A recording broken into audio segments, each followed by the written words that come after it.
Bom, pessoal, sejam bem-vindos todos. Nós, nas aulas passadas, tentamos falar um pouco sobre balanço de massa. E aí nós evoluímos de forma bem gradual, bem gradativa, com relação a todos os temas que nós vamos ter que abordar sobre balanço de massa, né, até chegar aos conteúdos de balanço de energia. Bom, como é de fundamento, né, é importante que a gente tenha a maior parte dos fundamentos em mente para poder fazer um balanço de unidades, balanço de massa em unidades de processo industrial.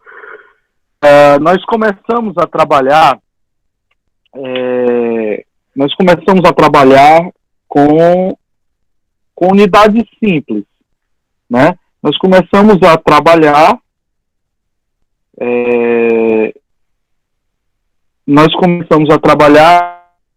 com balanço de massa em unidades isoladas, né, unidades simples, e daí, utilizando os conceitos de unidades simples, nós partimos para trabalhar com unidades múltiplas, né? E, especificamente, dentro dos nossos conteúdos macro, né, ou seja, dos conteúdos maiores que nós tivemos até agora, nós, só relembrando que nós já comentamos. Nós já comentamos a respeito de graus de liberdade, análise de graus de liberdade, como transpor as informações de um fluxograma para um fluxograma de processo, como avaliar dentro daquele fluxograma de processo cada uma das correntes de processo, como entender um pouco mais sobre o problema depois que a gente desenha o fluxograma. E, partindo disso, nós vimos a análise dos graus de liberdade para unidades simples e depois a gente estendeu isso para unidades múltiplas, entendendo aí uma série de peculiaridades que está envolvida em unidades múltiplas, ou seja, em um conjunto de unidades e de processos industriais. A primeira peculiaridade diz respeito às características das correntes, né? As correntes que unem uma operação à outra, as correntes que retornam ao processo, as correntes que são desviadas do processo. A gente falou de pontos de separação, de pontos de mistura, a gente falou de uma série de peculiaridades que estão envolvidas nas unidades múltiplas. Então, esse conteúdo de unidades múltiplas, nós ficamos bem atentos aí, nessas últimas aulas nós trabalhamos com isso, e sempre falando de balanço de massa, sem abordar a ideia de reações químicas. A partir de agora, nós vamos acumular essa informação que é a ideia da reação química. O que é um balanço de massa pensando em unidade que envolva a reação química, né? O que é que a gente pode acrescentar de informação para aquilo que a gente já conhece, né? Acrescentar de informação aquelas informações anteriores para obter agora o balanço em uma unidade de reação química, uma unidade de processo que envolve uma conversão química. É importante que a gente tenha em mente quais são os nossos objetivos aí dentro dos objetivos cognitivos, né? O que é que a gente quer dentro dessa unidade. De forma bem resumida, eu vou falar para vocês que nós partimos, né, olha aí o pontinho de partida, nós partimos de balanço de massa sem reação química, né? E agora nós vamos ter que definir o que é conversão para poder definir o que é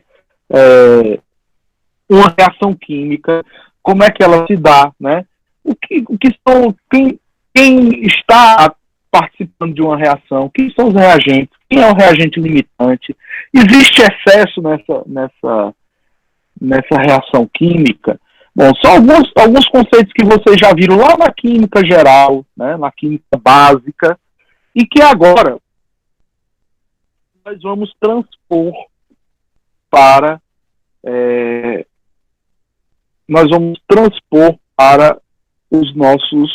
as nossas informações, nós vamos transpor para os nossos problemas industriais, problemas de balanço de massa, né? E futuramente de balanço de energia, tá? Então, nós vamos entrar no tema de reações químicas e vocês vão perceber que muito o que eu vou falar é o complemento das informações que vocês já têm. Sempre partindo da construção dos conteúdos anteriores, em cima dos conteúdos anteriores, a gente ir construindo aos poucos as informações que vocês irão precisar, irão precisar para fazer um balanço de massa, tá, pessoal? É importante a gente frisar que nós vamos falar de conversão, depois vamos falar de rendimento, de seletividade, vamos falar de número de grau de liberdade, e vamos falar também da avaliação de grau de número de liberdade e vamos falar de reações múltiplas, e aí vamos carregar todas as informações necessárias para que vocês tenham, né, dentro dos processos industriais, com uma reação ou com várias reações químicas, com uma unidade ou com várias unidades. E isso aí a gente vai aprender aos poucos. Bem, pessoal, quando a gente fala de balanço de massa com uma reação química, nós estamos falando de agregar um conteúdo novo, que é a reação, ou seja, o sistema reacional, que está aí no centro do nosso quadro, do nosso quadro digital. Se vocês perceberem, nesta figura aí, nós temos um tanque de mistura. Tanque de mistura já não é mais novidade para vocês, nós falamos do tanque de mistura, né? O que nós vamos fazer agora é colocar dentro desse tanque de mistura uma reação química, ou seja, vai haver um termo de geração que nós vamos ter que considerar. Veja que a corrente de entrada, ou as correntes de entrada, eu coloquei apenas uma corrente de entrada, só para simplificar, mas poderiam ser várias correntes de entrada neste reator circulado aí, neste tanque de mistura, né? Este reator do tipo tanque de mistura, tanque agitado. Pessoal, vejam que a corrente de entrada é fruto de uma operação, né? A corrente de entrada nesse reator, ela é a saída de uma operação que eu chamei de operação 1. Essa operação 1, por sua vez, ela tem várias entradas. E eu apenas considerei uma saída. E a saída seria a saída para o tanque de reação. Vamos dar um exemplo simples. Imagine que essa operação 1 aí seja, por exemplo, a homogeneização de reagentes. Uma pré-homogeneização de reagentes. Pode ser um pré-aquecimento de reagentes. Essa operação aí poderia ser um aquecimento, né? Poderia ser uma operação de transferência de calor. Vamos ver aqui um outro exemplo prático. Poderia ser um pré-tratamento. Vamos imaginar que isso aí seja um pré-tratamento de matérias-primas para um processo industrial de conversão. E aí a gente tem uma operação 2. Vamos imaginar o que seria essa operação 2. A operação 2 é a saída. A saída do reator alimenta esta operação 2. E o que poderia ser essa operação 2? Poderia ser uma operação de recuperação, né? Ou seja, uma operação de recuperação e purificação de produtos. Poderia ser uma operação de separação, por exemplo, né? Então, nós temos várias entradas, né? E nós temos várias saídas aí ilustradas, né? N saídas e N entradas. Isso aí é só para ilustrar que antes do tanque de reação, vocês já conhecem os balanços de massa em unidades que não envolvem reação química. certo? Depois do tanque de reação, vocês também já conhecem as operações, a gente já sabe fazer balanço, por exemplo, isso aí poderia ser uma operação de destilação. Vocês saberiam fazer, né? Vocês saberiam fazer um balanço de uma coluna de destilação? Saberiam. Isso poderia ser também uma torre de absorção. Nós já sabemos fazer um balanço numa torre de absorção? Sabemos. O que é que nós não sabemos ainda? Nós não sabemos ainda quem são as correntes que entram no reator, ou seja, nós não sabemos ainda, nós não estudamos ainda o que é que acontece nesse reator. Então a gente vai isolar, eu vou deixar de lado operação 1 e operação 2 aí da figura, porque estas você já tem domínio, ou pelo menos já deveriam ter o domínio para resolver os problemas que envolvem operações sem reação química. O que nós vamos fazer agora é entender como é que se faz um balanço para este tanque de mistura, por exemplo, né? Isso poderia ser um reator qualquer, e considerando essa reação química, utilizando as informações que vocês já viram lá da química básica, né? Que informações são essas? Primeiro passo que é importante que a gente fale, só lembrando que vocês já devem saber, já chegam aqui sabendo, quais são as características de uma reação química, quais são os tipos e os caminhos que uma reação química pode seguir. Isso é uma forma bem resumida, né? Existem vários tipos de reação. As reações podem ser reações orgânicas, podem ser reações inorgânicas, essas reações podem ser endotérmicas, exotérmicas, a gente tem várias classificações. Mas quais são, em relação aos caminhos e às formas mais gerais, né, de se escrever uma reação química, bem simplificado para que a gente possa dar, né, nome aos processos e dar nome às reações, para que a gente também consiga entender o que é que está em jogo, né, dentro desses processos industriais que envolvem esses tipos e esses caminhos de reação. Logicamente que a gente vai simplificar ao máximo aí, né? Não são todas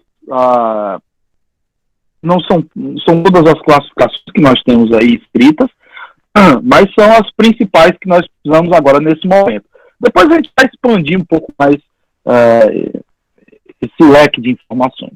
Então, com relação aos caminhos que uma reação química ou bioquímica, elas podem seguir, né? Quais são os caminhos que uma reação pode seguir? Então, existem reações que acontecem de forma irreversível. O que é uma reação de forma irreversível? Reação irreversível é aquela que acontece só em um sentido, ou seja, no sentido dos produtos. Logicamente, eu tenho o sentido dos reagentes, do sentido dos reagentes para os produtos, ou seja, para a formação de produtos. Uma reação irreversível é aquela que uma vez que aconteceu, ela não pode mais retornar ao seu estado inicial, ou seja, os produtos não podem ser reconvertidos a reagentes, né? Apenas os reagentes estão se convertendo em produtos, né, de forma irreversível, ou seja, não tem o caminho reverso, não tem um caminho inverso, né, não tem um caminho de retorno à condição inicial de reagentes. Isso acontece, né, essa reversibilidade acontece em reações que tanto podem acontecer no sentido dos reagentes a esses produtos aí, quanto dos produtos C e D para os reagentes A e B. Isso daí, quem regula esse equilíbrio, né, quem regula essa reversibilidade dessas reações químicas são as condições em que essas reações elas estão, que são impostas a essas reações. Temperatura, pressão, concentração de reagentes, né? Essas condições é que ditam de forma mais clara o que é que vai acontecer dentro desse equilíbrio aí. Na verdade, dentro dessa reversibilidade, dessa possibilidade de reversibilidade.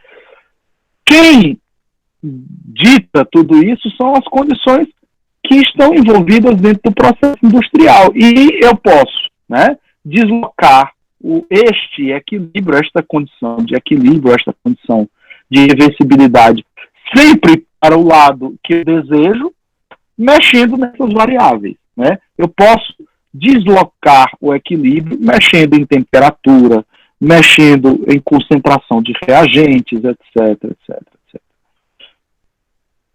E aí, importante a gente dizer que em um processo industrial, apesar da gente muitas vezes lidar com uma reação simples, com uma única reação, em processos industriais acontecem reações diversas, né?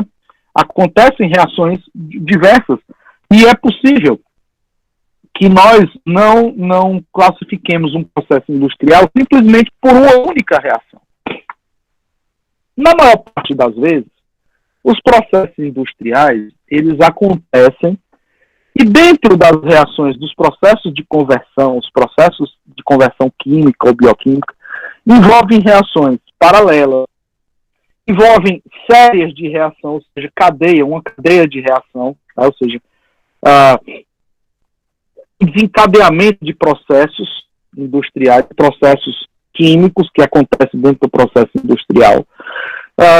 Na maior parte das vezes, existem reações que são série ou paralelo, série e paralelo, também acontecem nas duas formas. Existem reações que são independentes umas das outras, né, dentro desses processos industriais. Qual que é a característica de uma reação em paralelo? Pessoal, vamos tomar o exemplo que está aí, né, das reações múltiplas. Primeiro exemplo, que são as reações em paralelo.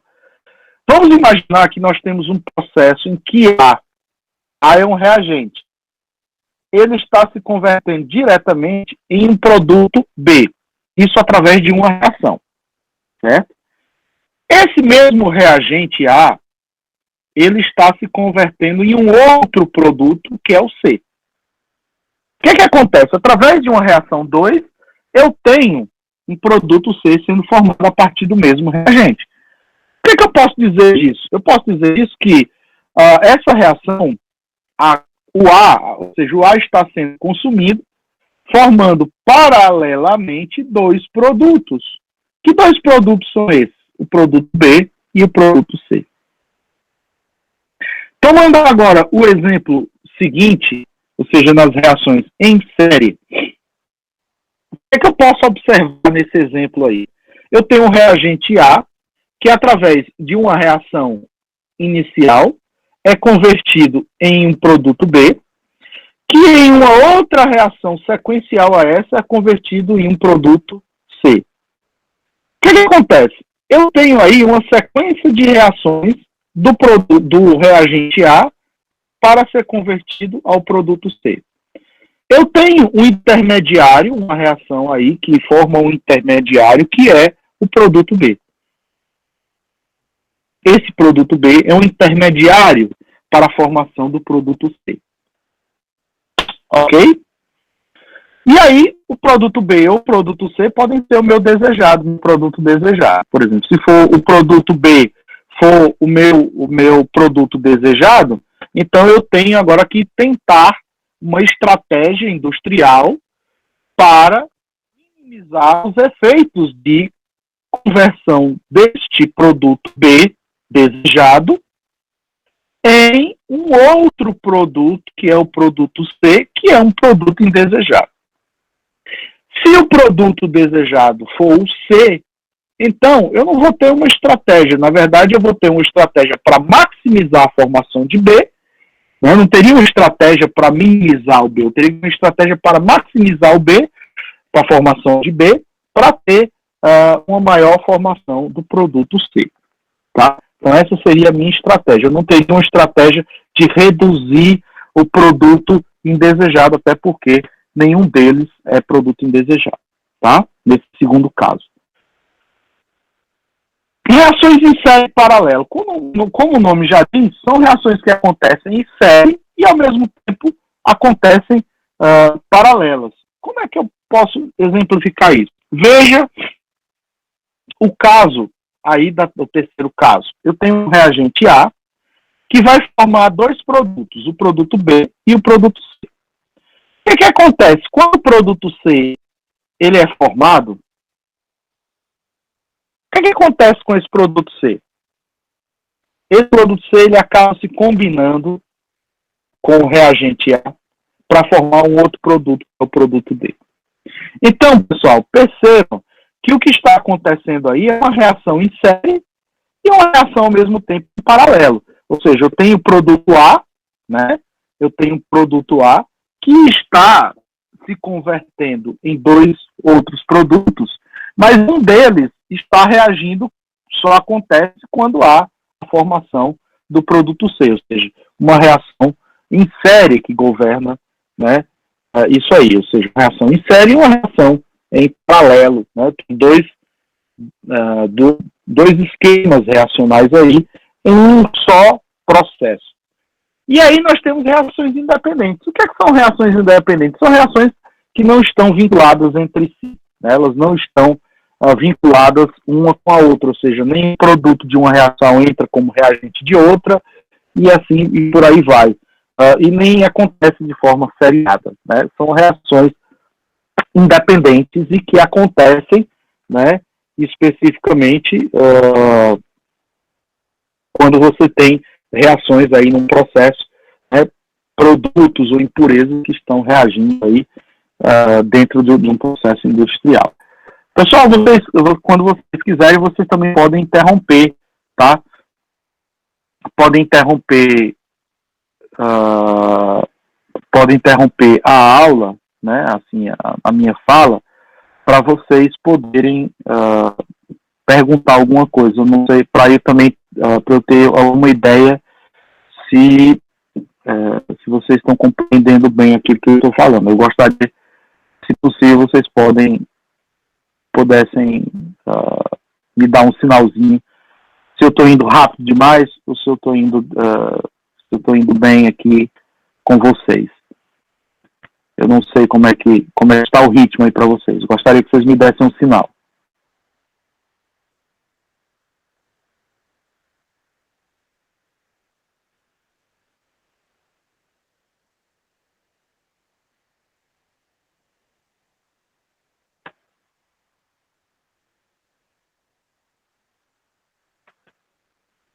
Alguém me dá um sinal aí? Oi, professor. O professor tá ok aqui.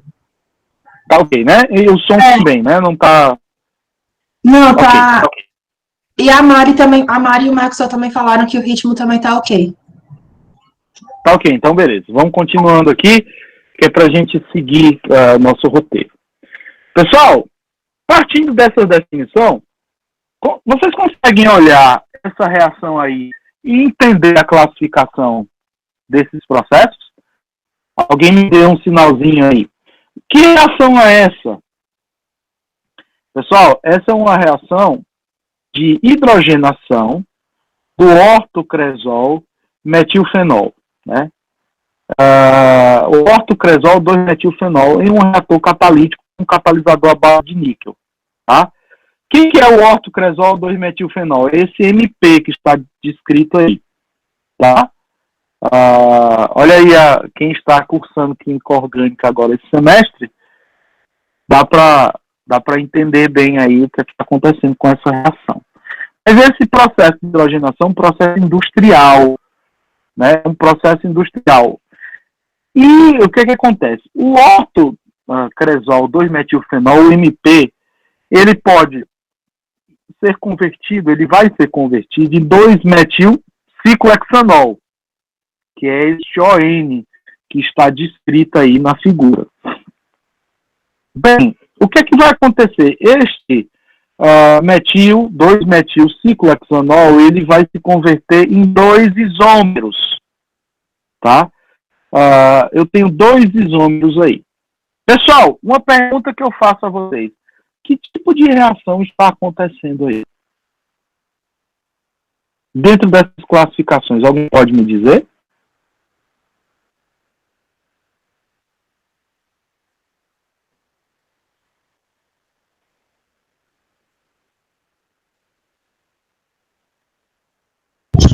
Seria o série paralela? Seria uma série paralela? O que é que todo mundo acha? Vamos ver aí, quem mais? Eu concordo com o Iago. Isso, quem mais? Quem mais? Quem mais concorda ou discorda? Eu vou falar uma coisinha para facilitar a vida de vocês. Assim facilitou a vida de vocês?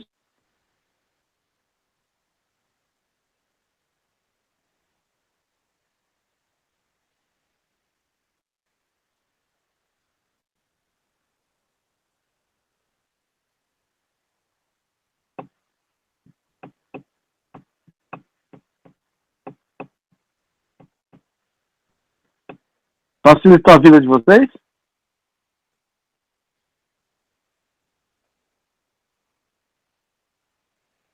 Olha só, pessoal.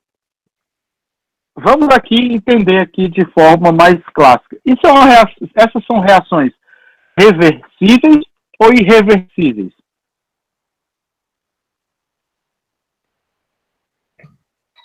Seria reversíveis. Todas as reações elas são reversíveis, ou seja, elas têm dois sentidos. Elas têm o sentido da ida para os produtos e da volta dos produtos para os reagentes. Perceberam? Uma reação de hidrogenação, outra reação de desidrogenação. Tá ok? Então, se vocês perceberem, né? Se vocês perceberem, nós temos aí todas estas reações, elas seguem, tá?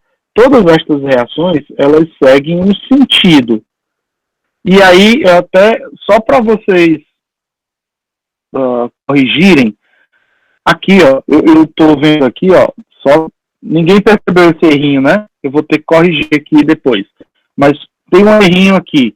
Ó, pessoal, essa reação é uma reação de hidrogenação, é trocada, é o inverso, tá bem?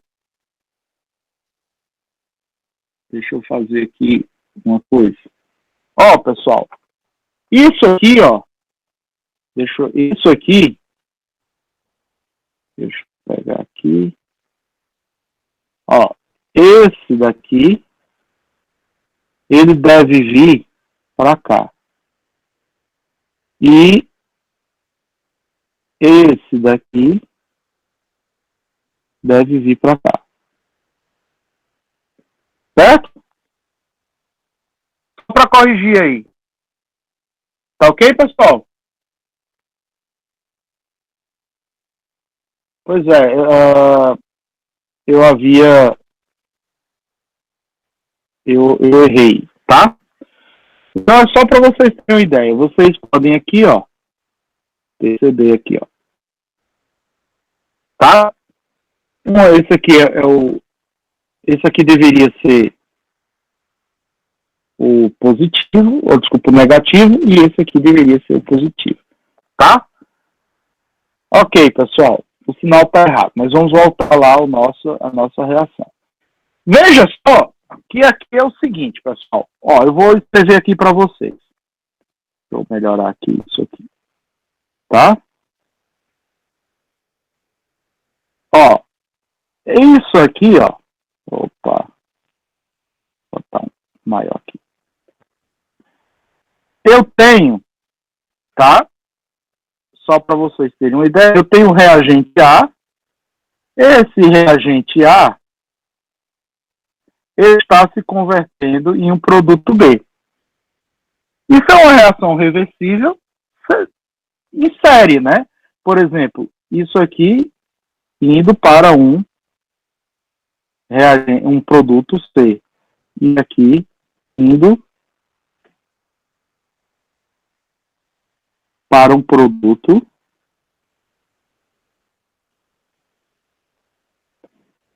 B. Ok, pessoal? Consegue enxergar isso aí? Olha só, esse caminho aqui, ó, é um caminho em série.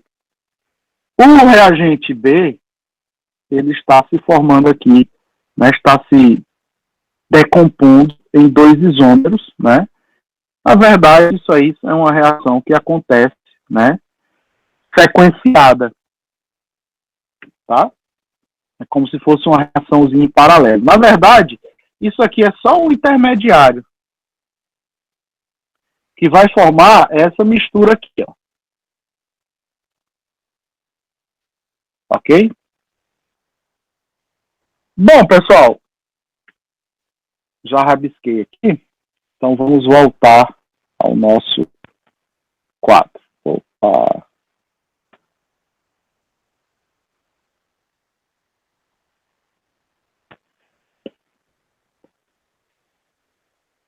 Bom, pessoal, vamos pegar uma reação química aí, vamos falar um pouco de estequiometria, tá certo? Pessoal, o que é que vocês conseguem enxergar aí?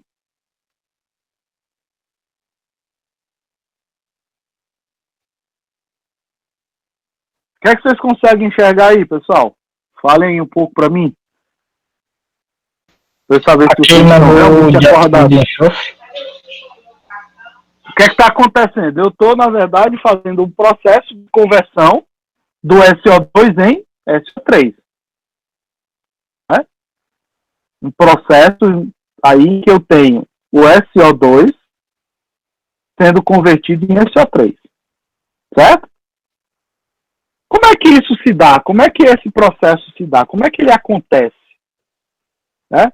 Há algumas peculiaridades. Vocês já viram estequiometria. Esse termo que eu estou falando aqui, estequiometria, não é um termo novo para vocês. Concorda comigo? Esse termo aqui, ó, estequiometria,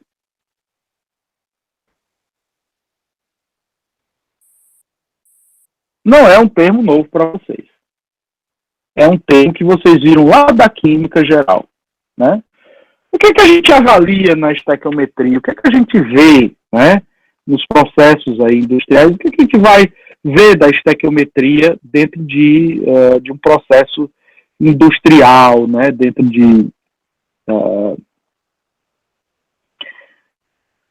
desses processos de conversão, né, que nós vamos ver aí com reação química?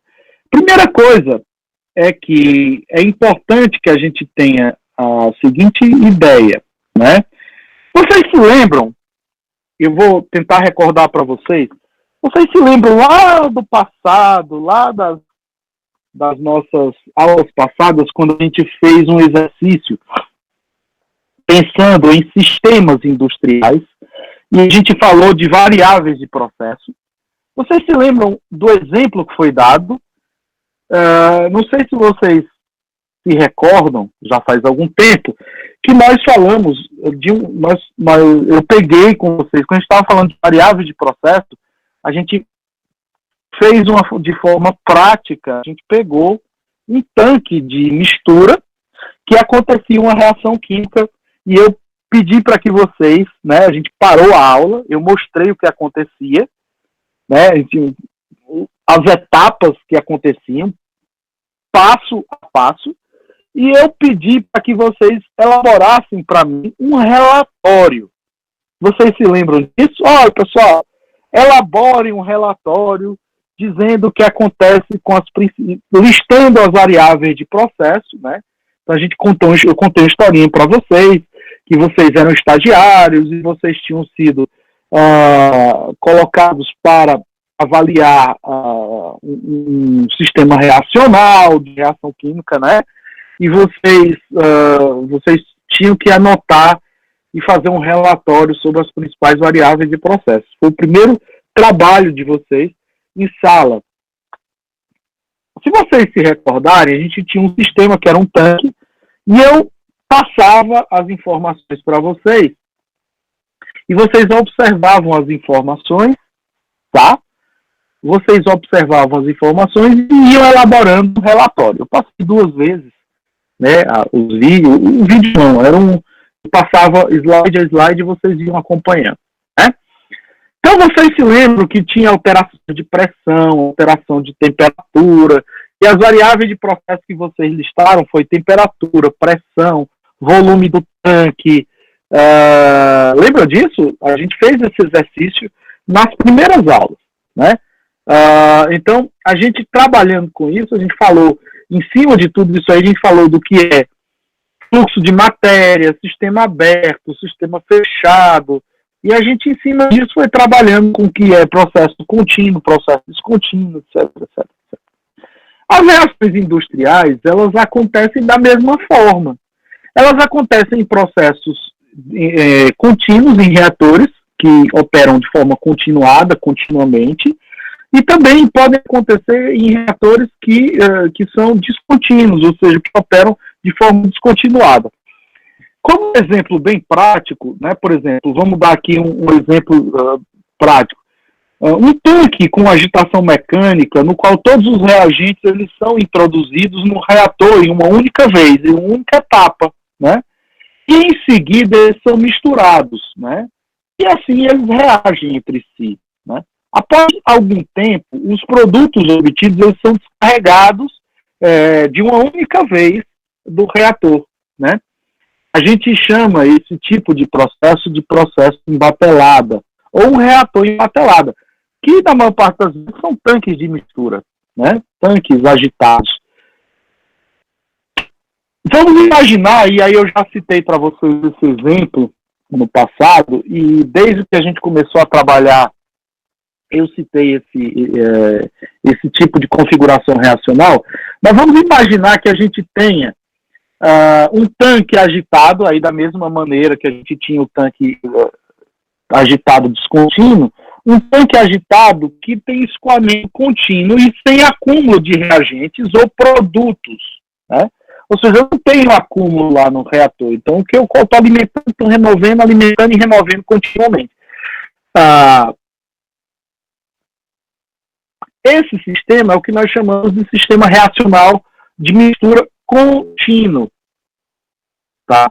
E aí a gente tem sistemas reacionais diferenciados, que é o caso, por exemplo, de reatores tubulares, né? Então vamos imaginar um tubo que não tem agitação mecânica, né? Ele tem agitação ali pelo próprio fluxo, né?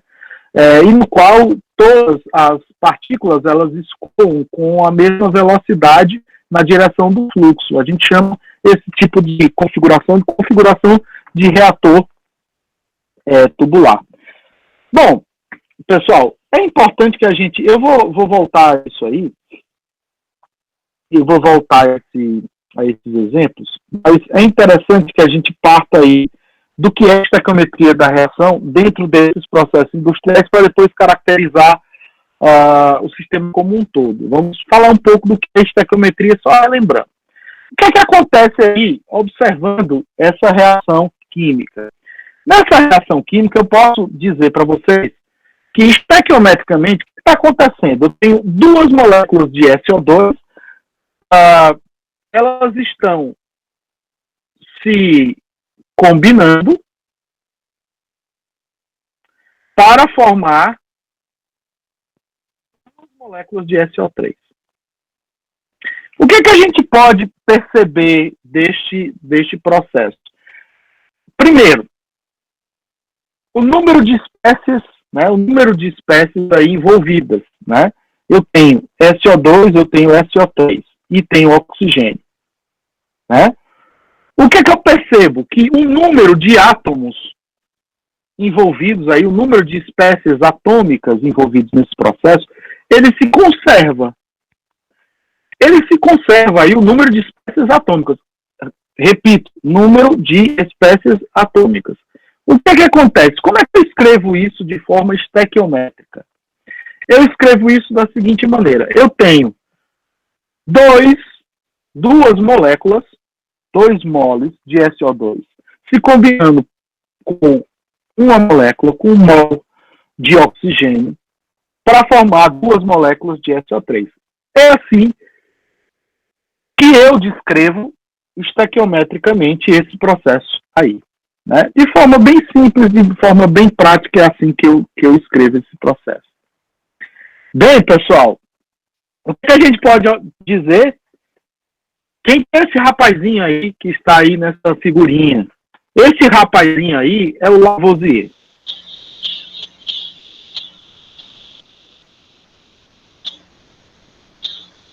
Alguém queria falar? Iago? Opa, desculpa, foi erro aqui. Ah, tudo bem. Então, só para vocês terem uma ideia, esse rapazinho aí é o Lavoisier. O que é que disse o Lavoisier? O Lavoisier disse o seguinte, pessoal: massa não pode ser criada e não pode ser destruída. Dentro dessa reação química, o que o Lavoisier quis dizer é que se entrar 100 kg de reagentes, vão sair 100 kg de produtos. Né? Muito embora vocês podem observar que o número de moles que está envolvido nesse processo global, né, não vai, né, se conservar. Ou seja, eu tenho 3 moles no total, se convertendo em 2 moles. Né? Tem 1 mol de O2 mais 2 mol de SO2, dando 2 mols de SO3. Pessoal, a massa, independente desse número de moles, vai se conservar. Entrou 1 tonelada de reagente. Quanto de produtos vai sair? 1 tonelada de produtos. E aí vocês já percebem o quanto de informação a gente já tem aí por trás, né? O quanto de informação a gente já pode, né, abstrair e pensar dentro das reações químicas.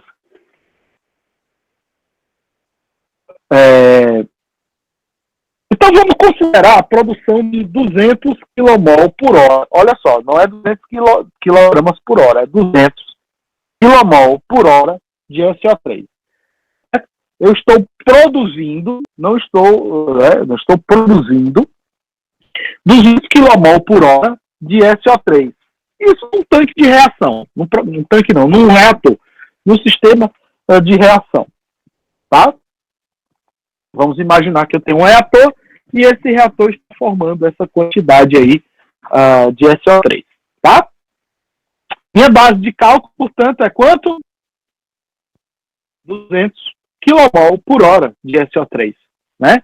Essa daí é a informação que eu tenho que eu posso utilizar como base de cálculo. Né? Só relembrando aqui, acrescentando os conceitos passados a essas informações. Bem, vamos avançar. Vamos fazer a seguinte pergunta. Qual que deve ser a quantidade necessária de cada reagente? Quanto que eu preciso ter de cada reagente para formar esses 200 kmol por hora de SO3? Então, quanto que eu necessito de reagente, né, para formar isso aí? Bom, essa informação ela é importante, porque se vocês se lembrarem, a entrada do reator é a quantidade de reagentes que vai ser alimentado no sistema. A saída é a quantidade de produto formado. Né? Então vamos imaginar que eu quero saber aí quanto que eu preciso de reagentes em número de mols. Né? Então vamos seguir a boa e a velha estequiometria da reação química e vamos dizer que essa reação está acontecendo em proporções estequiométricas. Tá? Vamos simplificar aqui o nosso pensamento. Se a reação está acontecendo em proporções estequiométricas, quanto que eu vou precisar de oxigênio?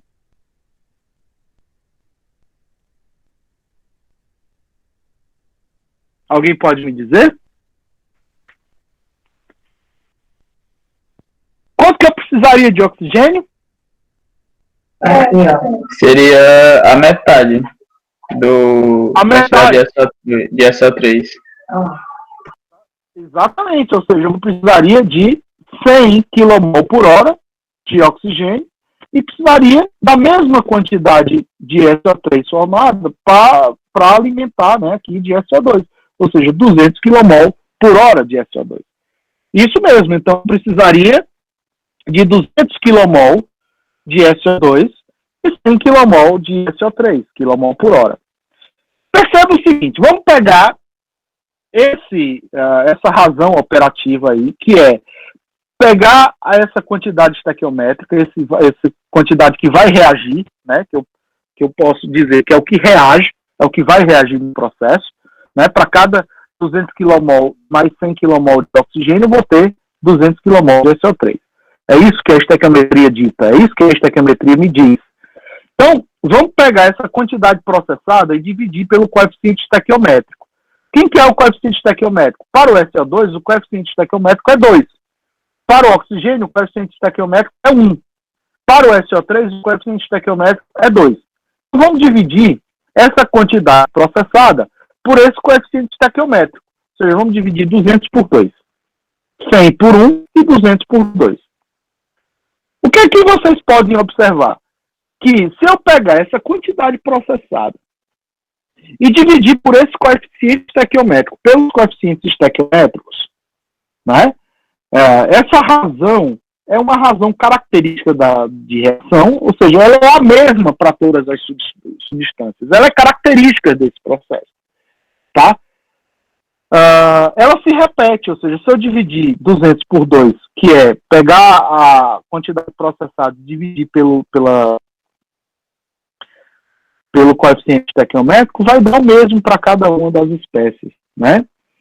E o que é que eu posso dizer com isso? Eu estou dizendo, com isso, que essa razão característica para uma reação química, nós chamamos de grau de avanço. Pronto, agora complicou, porque nós criamos aí um novo conceito, uma nova informação. O que é o grau de avanço? Gente, o grau de avanço é a informação que me diz o que está acontecendo naquele momento. Já que é para aquela reação, né, ou seja, já que este grau de avanço funciona para aquela reação química industrial, este grau de avanço, né, de avanço para a reação, ele é característico e ele vai informar o que está acontecendo naquele momento. O que é que significa? Significa o seguinte: 100 kmol de oxigênio está, ou seja, uma vez o grau de avanço em oxigênio, está reagindo com 2 vezes o grau de avanço de SO2 para formar 2 vezes o grau de avanço da reação em SO3. Isso vai me informar o que está acontecendo naquela reação, naquele instante, ou no processo, né? Vamos tomar aqui de informação um tanque de mistura. Lembra daquele tanque de mistura? Então, nós temos aí os reagentes entrando e os produtos saindo do sistema, tá? Eu estou admitindo que nós estamos alimentando o sistema com reagentes, não tem produtos na alimentação, tá? Vou pegar o tanque de mistura. Então, reagentes e produtos aí bem ilustrados, tá certo? E vamos imaginar que dentro desse tanque de mistura está acontecendo uma reação química, e esta reação química é A formando A mais B formando C mais D, uma reação genérica aí do processo. Então, pessoal, pensando nisso, o que é o grau de avanço ou extensão de reação, né? Na verdade, a gente fala de grau de avanço ou extensão da reação. O que é este? Que variável é esta? Que número é este? Que informação é esta? Como é que eu calculo essa informação? Olha, se vocês perceberem, o grau de avanço ou extensão de reação é nada mais, nada menos do que o que reage dividido pelo coeficiente estequiométrico. Quem é que reage? Olha, se eu estou alimentando com o número de mols de uma espécie A em 0, ou seja, de espécie I, em 0, e eu tenho uma espécie, né, essa espécie I está saindo com o número de mols NI, NI menos N0, ou seja, o que reage dividido pelo coeficiente estequiométrico, vai ser igual à extensão da reação. Né? Isso vale para fluxo molar e isso vale para número de mols. Tá? Essa extensão da reação, né, ela pode ser positiva quando eu tenho um produto formado. E ela é negativa quando eu tenho um reagente consumido. Ok? Então, em um processo industrial, seja qual for, é bom lembrar que nós temos que qualquer processo, na verdade, qualquer processo industrial, qualquer reação genérica, qualquer reação química, né, qualquer balanço ele deve ser calcado dentro de uma base de cálculo. Isso a gente já viu. Né? A gente já viu que qualquer balanço ele tem que ser calcado, ele tem que ser calculado, informado, descrito em função de uma base de cálculo para reações químicas. Né? A base de cálculo a ser adotada, ela deve estar relacionada a um reagente. Na maior parte das vezes, essa base de cálculo está relacionada a um reagente que vocês conhecem lá da química, chamado de reagente limitante. O que é reagente limitante? Reagente limitante é aquele que, por algum motivo, ele aparece em menor proporção em relação à proporção estereometricamente requerida. Pessoal, o que isso significa? Significa que existe um reagente aí no processo que ele vai estar em menor proporção estequiométrica por diversos motivos. Ele é quem vai ditar, né, o que é que vai acontecer com a reação. Ou seja, o reagente limitante é aquele que eu coloco em menor proporção. Por que eu coloco em menor proporção? Os reagentes têm seu custo. Muitas vezes um dos reagentes do processo é muito caro, né, existem impurezas, existem uma série de fatores que levam a reação a ter, né, um reagente que está em menor proporção. Isso aí vocês já viram lá na química e sabem como calcular quem é o reagente limitante. Basta saber as proporções estequiométricas, né? Então, normalmente, as bases de cálculo, a partir de agora, eles são direcionados, calculados, pensando nesse reagente limitante, tá? O reagente mais importante do processo, na verdade, é o reagente que eu tenho, na verdade, que eu tenho a informação, né, que eu vou descrever a reação em função dele, tá? E aí a gente vai falar já a respeito disso daí. E, logicamente, que o contrário de um reagente limitante é um reagente em excesso, aquele que está em excesso. Pessoal, voltando aí aos processos, vamos caracterizar esse reator aí do tipo tanque de mistura. Vamos caracterizar que essa reação aconteça em batelada. Tá vendo essa figurinha aí, esse gráfico, pessoal? Eu tenho concentração por tempo. E eu quero traçar o perfil de concentração. Eu quero traçar o perfil de concentração aí dessa reação. Tá? Como é que eu faço isso? Como é que eu escrevo isso? Então, veja só. Eu tenho, observe aí o gráfico, tá? Eu tenho os reagentes sendo consumidos, de CA0 até o CAE. Eu chamei o CAE como sendo a concentração final de CA. Tá? E eu tenho o CB, né, 0 até o CBE. E eu tenho os produtos formados, C e D. Partindo da ideia de que C e D no início do processo são iguais a zero. Ou seja, eu não tenho, né, nada. Vamos definir agora uma informação importante que é a taxa de consumo de um reagente. Aliás, vamos dizer que nós vamos descrever essa reação aí, né? Nosso reagente limitante é aquela reação genérica, nosso reagente limitante, aquele que eu vou utilizar, inclusive, para descrever o processo, é o reagente A. Então, o reagente A será o meu, eu vou descrever a reação química em função desse reagente A. Tá certo, pessoal? Então, fazendo isso, nós podemos pegar o perfil de concentração de A ao longo do tempo. Eu estou descrevendo ao longo do tempo porque é uma batelada, né? Então, inicialmente eu alimentei e posteriormente eu descarreguei o processo, tá? E aí eu estou vendo a concentração de ar ao longo do tempo. O que vai acontecer com a concentração de ar ao longo do tempo? Pessoal, a concentração de ar no início do processo, tá? Concentração de ar no início do processo é a concentração maior, né? Ou seja, eu alimentei o produto, ainda não foi formado, portanto o ar ainda não se converteu em produto, né? Se combinou com o reagente B para formar os produtos, certo? Então, se vocês pegarem essa curva de concentração por tempo, né, e traçarem as tangentes aí a essa curva, tá? O que é que vocês vão obter? Vão obter a taxa de variação da concentração instantânea por unidade de tempo, para cada instante que vocês quiserem calcular. Ou seja, vocês vão ter o dCA/dt. O que é o dCA/dt? Em termos de unidades, seriam moles de ar que são consumidos por unidade de volume reacional por unidade de tempo.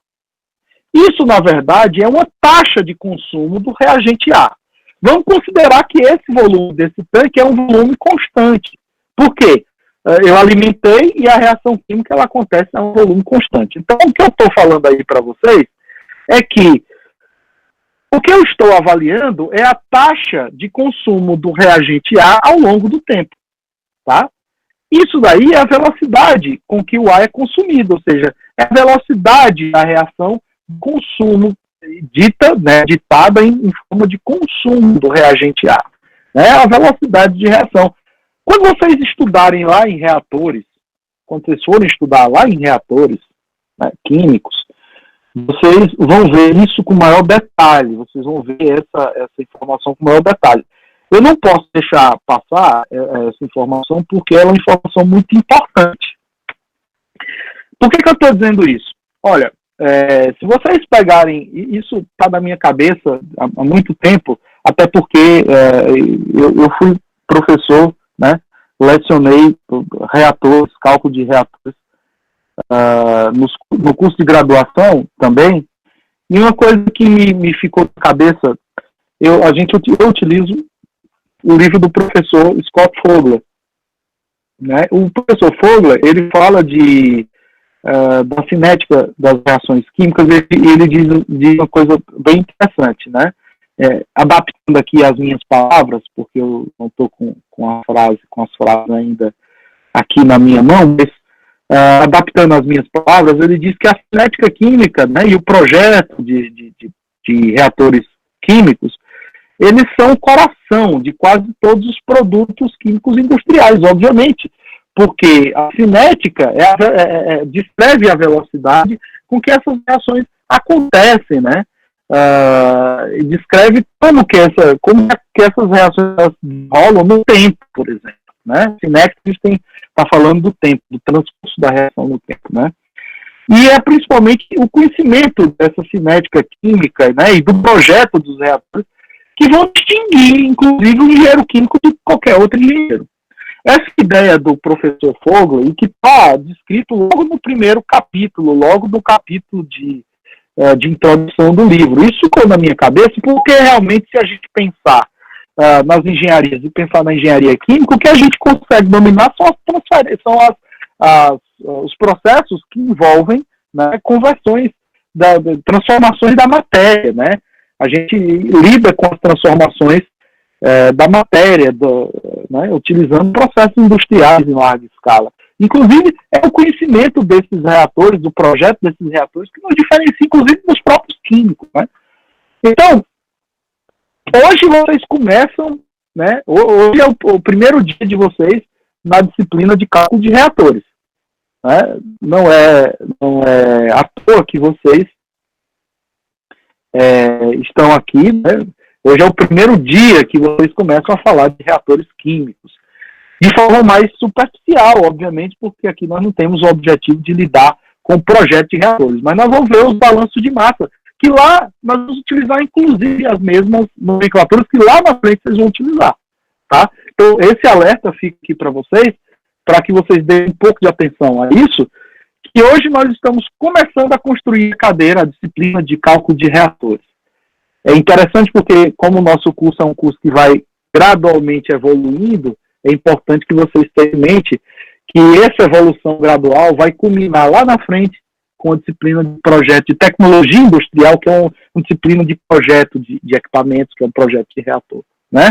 Então, lá adiante vocês vão falar um pouco disso aí, tá? Dessa velocidade de reação. Mas, por hora, é importante que vocês saibam que esta taxa de consumo de ar, ela vai servir para descrever o que nós chamamos de cinética, tá? Bom, o que é um tanque de mistura? Claro, pessoal, cada pontinho, se eu pegar um volumezinho de controle aí desse tanque de reação, se eu pegar um pedacinho desse tanque de reação, e eu separar dois pontinhos, o pontinho 1 e o pontinho 2. Esse pontinho 1 e esse pontinho 2, eles estão desenhados. O cubo é para ter o mesmo tamanho. Eles estão aí em tamanhos diferentes porque eles estão em perspectiva diferente, ou seja, é como se um tivesse mais afastado do outro lá atrás e um tivesse mais na frente, tá? Então é só para dar essa ideia de profundidade. Não sei se eu consegui aí com o desenho fazer isso. Mas esses cubinhos aí são os volumes que estão imersos, aí estão escondidos, aí que escondem esses dois pontinhos 1 e 2. Eu tenho a taxa de reação 1 e eu tenho a taxa de reação 2.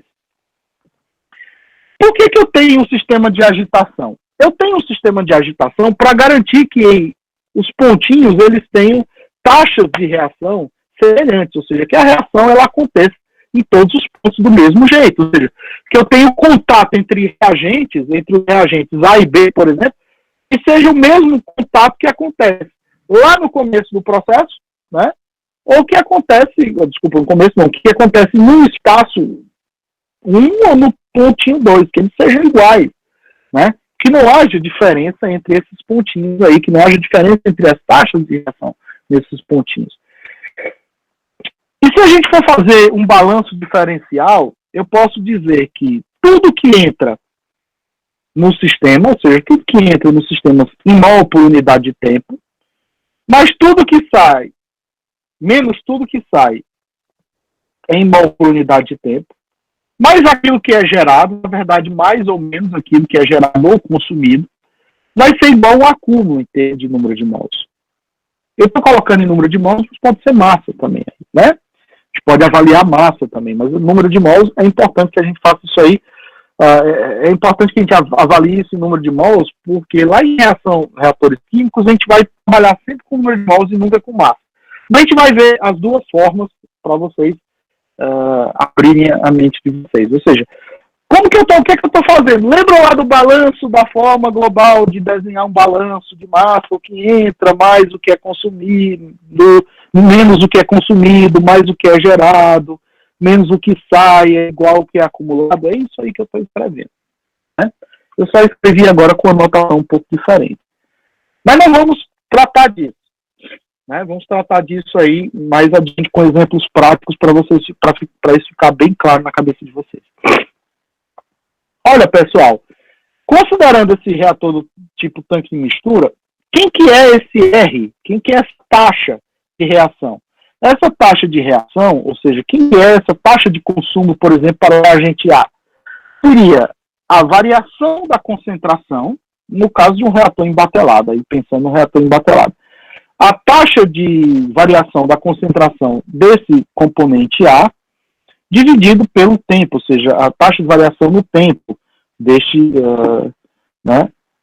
reagente. Então, para que eu tenha uma taxa de reação, para que eu tenha massa, né, que é formada de produto, ou massa de reagente que é consumida, né, quando eu digo massa, na verdade, estou falando de número de moles aí. Eu tenho que multiplicar pelo volume. Né? Então, eu tenho que multiplicar esse GJ seria o RJ vezes o volume. A gente vai ver isso aí com um pouquinho mais de detalhe em um exemplo que nós vamos tratar nas próximas aulas, tá? Por fim, só para a gente acabar hoje essa aula, para a gente respirar um pouco, tirar algumas dúvidas aqui de vocês, e na aula que vem a gente continuar desse ponto aqui, indo direto para as aplicações e para a construção da tabela estequiométrica. Nós vamos falar um pouco de conversão, vamos falar um pouco de rendimento, mas hoje, para a gente encerrar isso aqui, vai para a gente respirar um pouco, tá? E a gente poder discutir isso aqui, já que vocês estão calados, para a gente discutir um pouquinho. E eu vou trabalhar aqui com vocês algumas questões, a gente vai ver algumas informações que são importantes aqui com relação ao livro, né, tá? Então vai ser importante que a gente ter uma pausazinha aqui para discutir, para assentar esse conteúdo, tá? Pessoal, quando a gente fala de reatores químicos ou reatores bioquímicos, a gente está falando de 3 configurações bem importantes. Reatores em batelada, reatores tubulares e reatores de tanque de mistura. Quais são as características deles? Lá adiante vocês vão entender, lá em reatores vocês vão entender esses gráficos melhor. Mas agora dá para a gente perceber, porque a gente falou de variáveis de processo, já falou de variáveis de processo, e é importante a gente falar da variável concentração. Numa das colunas eu coloquei a variável concentração sendo descrita em função do tempo. E na outra eu descrevi a variável concentração sendo descrita em função do espaço. Veja que a concentração, e eu peguei o reagente A, como se eu tivesse uma reação A dando produtos, tá? Então vamos pegar o reagente A. Na figura 1, que é o reator em batelada, eu alimentei todo mundo no instante, a reação vai acontecer e vou descarregar todo mundo no instante final. No tempo de batelada, TB. Então o que é que acontece? Eu tenho a reação acontecendo no tempo, ou seja, a concentração inicial CA0 vai se convertendo aí em produtos, o A vai se convertendo em produtos até chegar o CAE, né? Ou seja, chegar o tempo de batelada em que não mais há, né, em que eu posso encerrar o processo, né, esgotando o reator e descarregando, né, os produtos. O que acontece com a variável concentração, que é a concentração CA0 e CAE? Elas são constantes, né? No tempo T0, eu tenho a concentração CA0. No tempo TB, eu tenho a concentração CAE. Né? Ela é constante, né? Então, são 2 concentrações que elas são constantes. Isso aí não importa, né? Não importa como eu esteja tratando aí, mas elas vão ser constantes, né? Agora imagine um reator tubular, né? Esse reator pode ser com recheio, né, de catalisador ou não. Então, só para vocês perceberem, o que é que acontece? A concentração CA0 na alimentação ela é constante. A concentração CA ela vai ser constante, né? Ela vai ser menor do que a concentração CA0. Então, perceba que ela não varia com o tempo, mas ela vai variar com o Z. O que é o Z? O Z é o comprimento do reator. Z é o comprimento do reator, ou seja, à medida que o reagente vai percolando o volume de reação ou o comprimento do reator, esse reagente vai sendo convertido em produtos. Tá? E como é que funciona um reator do tipo CFTR, ou seja, um reator contínuo de tanque agitado? A concentração CA0 no tempo, ela não muda. Ou seja, eu alimentei, acontece a reação, eu já vou descarregando ali os produtos. E a saída, a concentração de reagentes também na saída, ela vai ser constante, né? Eu vou estar ali numa concentração constante se eu estiver considerando já o estado, inclusive o estado estacionário, tá? É interessante a gente falar isso, pessoal, porque essas características aí gráficas, elas podem te dar informação de que tipo de reator você está trabalhando. Tá? Então, importante vocês terem em mente, isso aí eu estou apenas repetindo porque isso aí diz respeito à variável de processo, a observação da variável concentração. Tá? Então, Vamos pegar aí o reator tubular, que é o menos comum para vocês. Ó. Eu tenho um reator tubular, em que eu tenho alimentação N ponto, quer dizer fluxo de mols, ou seja, vazão molar. Vazão molar, ou seja, número de mols por unidade de tempo, tá? Esse pontinho diz por unidade de tempo. Só lembrando lá do passado, a gente já falou disso, tá?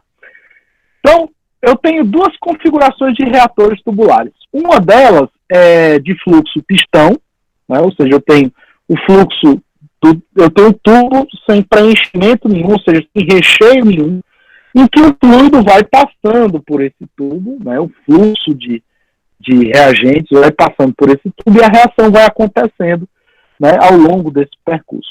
E eu tenho um reator que é de leito, de recheio, um tanque de leito fixo, né, de leito recheado, aí por exemplo, de partículas de catalisador. Né? Isso eu tenho o fluxo de reagentes passando, percolando esse leito, né, empacotado, tá certo? Bom, para a gente encerrar com o último conceito da aula, vamos falar de grau de completação de uma reação. Lembra quando nós estávamos falando de reciclo? Quando nós falamos de reciclo, eu usei essa mesma figura. Então, eu falei o seguinte, eu falei da seguinte maneira para vocês lá, né? Lá na época que nós falamos de processo de reciclo, né? Nós temos um processo industrial em que eu tenho uma conversão, um reator tubular catalítico. E eu falei que existe uma série de limitações que levam a uma reação química não se completar totalmente. Se vocês perceberem aí, o CA final é diferente do CA0. E aí nós podemos definir o que nós chamamos de grau de completação ou uma conversão. O que é o grau de completação ou uma conversão de uma reação? Ele pode ser definido como sendo o número de moles, né, de um determinado reagente, né, que é consumido em relação ao número de moles deste reagente que é alimentado. Né? Eu posso falar da conversão associando, né, a uma quantidade que reage em relação a uma quantidade que foi alimentada. Isso é o grau de completação de uma reação. É o que me diz o quanto, né, em relação ao que foi alimentado, foi consumido no processo. Logicamente que essa informação, né, ou seja, se vocês olharem aí, o que reage dividido pelo que é alimentado, a notação que nós vamos utilizar é o F. Se vocês estiverem vendo lá a teoria de reatores químicos, lá de teoria para cinética e reatores químicos, isso aqui nós vamos chamar de X. Mas como a gente já chama, isso aqui a gente chama de X, tá? Lá, em reatores. Mas aqui a notação é F, fator de conversão, ou conversão. Conversão fracional ou conversão, né? A gente pode ter a conversão escrita para um reagente limitante ou a gente pode ter uma conversão qualquer. Né? Pessoal, olha só. Então a gente vai chamar de X, só para vocês, né, se orientarem aí no futuro. Esse fator de conversão, ele varia entre 0 e 1. Pode ser, ele é normalmente maior ou igual a 0, ou seja, quando não tem conversão nenhuma, quando não tem completação nenhuma da reação, a reação não aconteceu, e é menor ou igual a 1 quando a reação, né, vai acontecer, ou pode chegar até 100% de completação. Em processos industriais, isso não acontece, né, não é muito fácil acontecer uma de completação de 100%, tá? Ou seja, uma conversão de 100%. Tá? Então, se vocês observarem, eu estou chegando aí a um ponto máximo de conversão, eu tenho a conversão instantânea, e ao passo em que eu estou diminuindo a concentração de A, eu estou aumentando a conversão aí do processo. Tá? Eu estou aumentando a conversão do processo. Então, redefinindo conversão, tudo que reage dividido pelo que é alimentado em relação àquele reagente. Tá? Então, existem várias limitações que nós temos dentro do processo que levam à conversão da reação não ser 100%. Uma coisa engraçada é que nós vamos ter que descrever daqui para frente, engraçado não, uma coisa interessante, é que nós vamos descrever daqui para frente, nós vamos descrever balanços de massa com reação química, pensando nas correntes de entrada e de saída, e utilizando aquilo que reage sempre com base na conversão. Então, nós vamos construir uma tabela estequiométrica. Na próxima aula, nós vamos aprender a construir uma tabela estequiométrica para uma reação química, para um processo industrial com reação química, nós vamos aprender a calcular essa corrente de saída da operação 1, ou seja, da entrada do reator, e aprender a calcular a corrente de alimentação da operação 2, que é a saída do reator. Tá? Nós vamos partir nessa tabela estequiométrica de uma reação genérica, e partindo dessa reação genérica, pessoal, olha só, nós vamos considerar que nós conhecemos o quanto que é alimentado, e aí nós vamos calcular quem que é a saída ou a reação no tempo T. Isso vale para reatores em batelada como reatores contínuos. Nós vamos aprender isso nas próximas aulas, nós vamos tratar de fazer isso tanto em função da conversão quanto em função da extensão de reação. Nós vamos construir essas tabelas para aprender a calcular as saídas do processo. Ou seja, a gente tem as entradas, sabendo a conversão, a gente vai ter essas informações. E o que é que isso vai mudar em relação a reações simples e reações múltiplas? Como que nós vamos tratar as reações simples e as reações múltiplas? Ok, pessoal? Eu vou deixar vocês refletindo um pouco sobre esse conteúdo, nós vamos refletir um pouco sobre esse conteúdo.